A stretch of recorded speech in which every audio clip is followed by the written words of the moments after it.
नमस्कार, मैं हूं डॉक्टर मधुप्रिता अग्रवाल, आईवीएफ व टेस्ट ट्यूब बेबी कंसल्टेंट एवं स्त्री रोग विशेषज्ञ। और आज हम इस वीडियो में बात करने जा रहे हैं डेंजर साइंस ऑफ प्रेगनेंसी।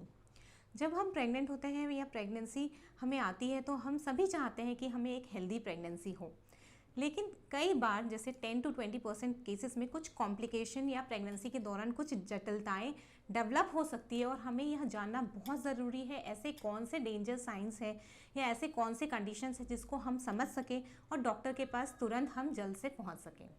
तो आइए इस वीडियो में हम जानेंगे ऐसे कौन से साइंस हैं, ऐसे कौन से डेंजर साइन है जिसे हमें समझना होगा।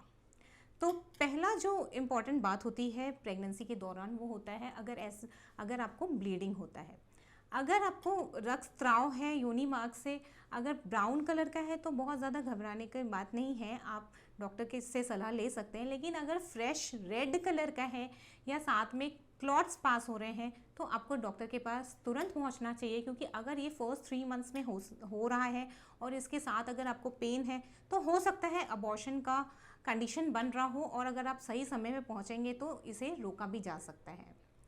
फिर नेक्स्ट 3 मंथ्स में अगर ब्लीडिंग हो रही है, जैसे 3 to 6 मंथ्स की आपकी प्रेगनेंसी और आपको ब्लीडिंग दिख रहा है तो हो सकता है ये प्लासेंटल ब्लीडिंग हो। तो प्लासेंटल ब्लीडिंग अगर प्लासेंटा की पोजीशन नीचे की तरफ है, यूट्रस में बच्चे के नीचे की तरफ है, तो प्लासेंटल ब्लीडिंग या लो लाइन प्लासेंटा की वजह से दिख सकता है और यह एक पेनलेस ब्लीडिंग होता है।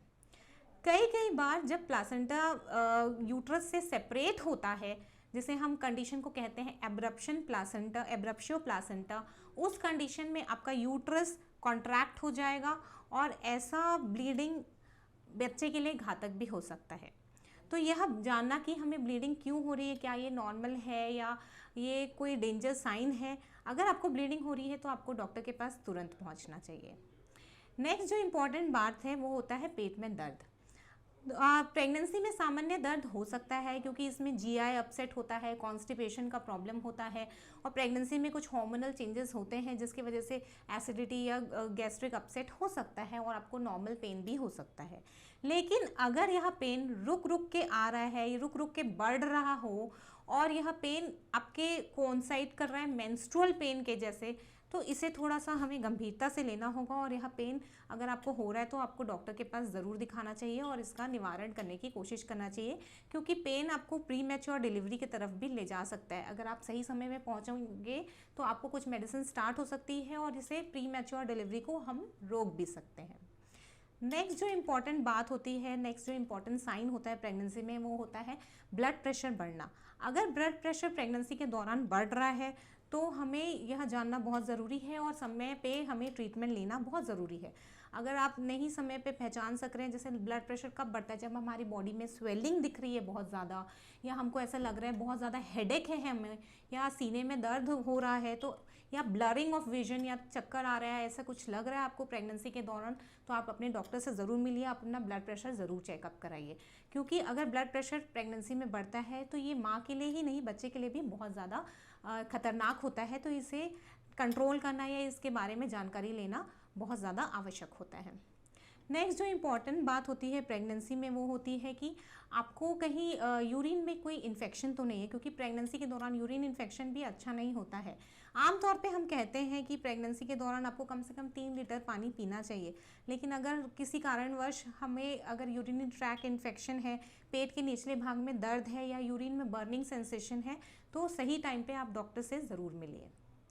नेक्स्ट जो इम्पॉर्टेंट हमें साइन समझना है वो होता है कि हमारे जो लेग है उसमें लोअर लेग में अगर किसी यूनिलैटरल लेग में स्वेलिंग है, या हमारे काफ मसल्स में जो निचला भाग होता है अपने लेग का, उधर पे अगर हमें पेन है या रेडनेस है, तो वो साइन हो सकता है डीप वेन थ्रोम्बोसिस का। और हमें प्रेगनेंसी के दौरान अगर रेडनेस है पैर में बहुत ज़्यादा दर्द है, एक पैर में बहुत ज़्यादा स्वेलिंग है, तो हमें डॉक्टर से ज़रूर मिलना चाहिए। फिर नेक्स्ट हमें साइन जो हमें पता होना चाहिए कि प्रेगनेंसी में बहुत ज़्यादा लीकेज नहीं होना चाहिए, वाटरी डिस्चार्ज नहीं होना चाहिए, या प्री मैच्योर लीकिंग पीवी नहीं होना चाहिए। तो अगर आपको पानी जाता है, सफ़ेद पानी या लाल पानी, तो आप डॉक्टर से ज़रूर मिलिए और इसका समय पे पहुंचने से इलाज संभव हो सकता है। नेक्स्ट जो इम्पॉर्टेंट बात आपको ध्यान में रखनी है ड्यूरिंग प्रेगनेंसी वो होता है बच्चे का फीटल मूवमेंट्स। जब प्रेग्नेंट होते हैं तो 5 महीने के बाद आपके पेट में बच्चे की हलचल आपको पहचान सकते हैं आप, और बच्चे के मूवमेंट्स आप उसको मॉनिटर कर सकते हैं। दिन भर में हम कहते हैं कि एटलीस्ट 10 to 12 मूवमेंट्स होना चाहिए एटलीस्ट।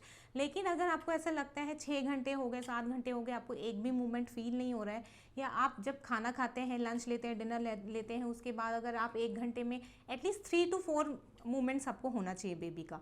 अगर आपको किसी समय लाइक 7वें महीने में, 8वें महीने में ऐसा लगा कि आपके मूवमेंट्स कम हो रहे हैं बेबी के लिए, तो वो भी एक डेंजर साइन है और आपको इस दौरान डॉक्टर के पास मिलना चाहिए। हो सकता है वो आपकी सोनोग्राफी कराएं, हो सकता है वो आपके फीटल मूवमेंट्स को चेक करने के लिए सोनोग्राफी या कलर डॉपलर के माध्यम से बेबी हेल्दी है या नहीं वो चेक ज़रूर करें।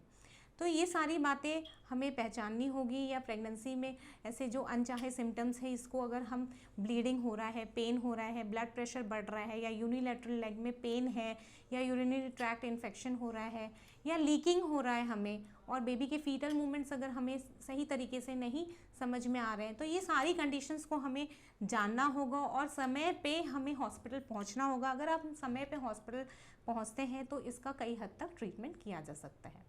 धन्यवाद।